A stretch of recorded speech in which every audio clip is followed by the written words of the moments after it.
Paano ko ba i-explain yan sa kaibigan ko ng madali para mag-join siya sa akin sa Global Premier as free member? Kahit free lang, okay na yon.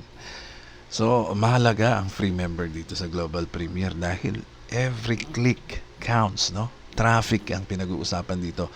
Ito ang ginawa kong example. Yung YouTube, ito Global Premier.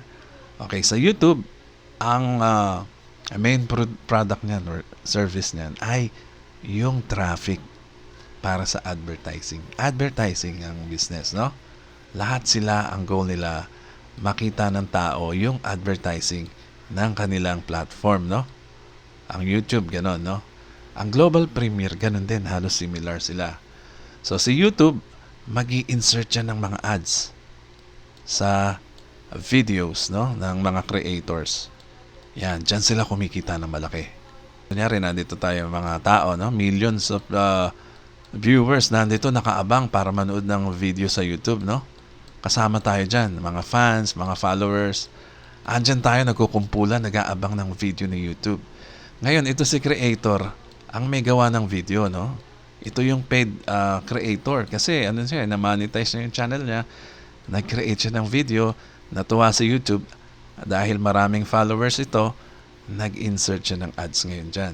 Ngayon, ang tao, makikita yung, mapapanood yung video, no? Manunood tayo lahat, no? Ang dami, thousands, and abot pa ng millions yung iba.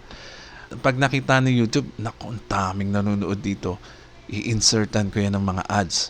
Ngayon, ang mangyayari, makikinabang dito, sino? Pag napanood natin to, di ba, no? Napapanood natin yung video ni creator. Di ba? Pag sumisingit yung ad, ay naiinis tayo, i-skip natin, no? May skip button yan dito. Kasi gusto natin manood lang ng video, no? Ini-skip natin yan. Naiinis tayo sa mga ads. Pero, syempre, marami rin na in certain seconds na kumikita na si creator niyan every ad na lumalabas na sa video niya, no? So, si YouTube, nagbabayad dito kay creator na napakalaking monthly compensation dahil dyan, no? So, isa lang yung tao na kumikita. Tapos tayo dito na audience ni YouTube, may kita ba tayo? Binabayaran ba tayo ni YouTube yan? Wala. O free lang naman yan tayo manood sa YouTube, pero wala tayong kita dyan, no? Ang kumikita dyan habang pinapanood mo yung video na yan ay si creator. Kumikita yan ng limpak-limpak na salapi dyan sa YouTube. Okay, dito naman sa Global Premier ay baligtad. Baligtad, simple lang, no? Si Global Premier ang magproproduce ng, let's say, ng video to watch, no? And then siya ang magi-insert ng ad. Okay? Siya magi-insert ng ad dito. Tayo as audience, as members, free or paid member, manonood ng video. For example, makikita ang ad.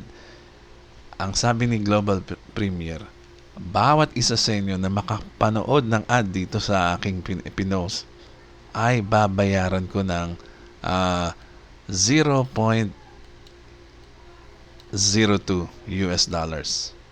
Okay? Maliit lang yan, pero huwag ka, maiipon yan, no? Ang sumatotal niyan, kasi yung 0.02, sa isang oras, lumalabas siya ng $3.60 na. No? Na accumulated time na pagpapanood. Imagine, $3.60 ang ma-accumulate mo sa isang oras nakakapanood ng 20-second ad. No? 20 second lang ang spend mo bawat isang ad. Okay na yon. Lahat tayo ay makakompensate niyan ni Global Premier as viewers, as members, as paid member or free member. Yan ang kikitain mo sa kakapanood ng ad. Ikaw ba, pagka nakita mo yung ad dito na pinost ni Global Premier, magi-skip ka ba sa ad? Hindi. Mag-uunahan tayo manood ng ad.